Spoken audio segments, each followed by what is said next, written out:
Now, there really isn't anything radically wrong with being sick or with dying. Who said you're supposed to survive? Who gave you the idea that it's a gas to go on and on and on? And we can't say that it's a good thing for everything to go on living from a very simple demonstration that if we enable everybody to go on living, we overcrowd ourselves. So therefore, one person who dies in a way is honorable because he's making room for others. If our death could be indefinitely postponed, we would not actually go on postponing it indefinitely. Because after a certain point we would realize that that isn't the way in which we wanted to survive. Why else would we have children?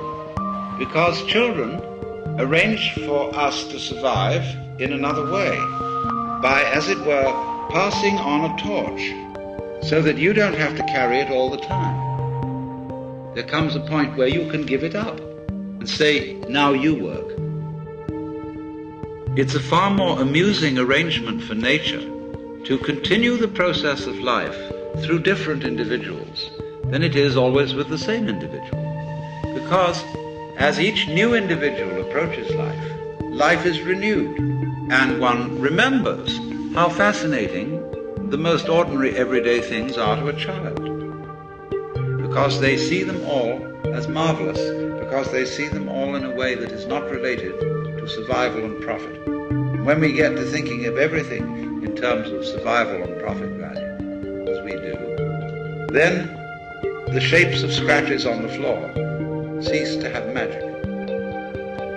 And most things, in fact, cease to have magic. So therefore, in the course of nature, once we have ceased to see magic in the world anymore, we are no longer fulfilling nature's game of being aware of itself. There's no point in it anymore. And so we die. And so something else comes to birth, which gets an entirely new view.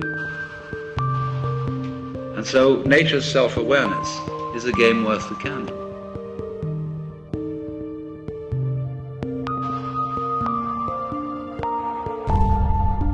The world is full of threats, mostly from other people. And there are monsters.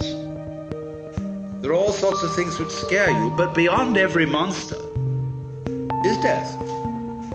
Dissolution is the end of it all. What will it be like to go to sleep and never wake up? Nobody can think about it. What end can it all come to? What's all the trouble about? The most it can come to is nothing. I mean, there may be some troubles on the way of resisting this. I mean, as you might say, the very cells in your body resist their dissolution. And so in this resistance there's an experience called pain. But beyond pain is annihilation. In other words, you're all going to die. And don't just put it off in the back of your mind and say, I'll consider that later.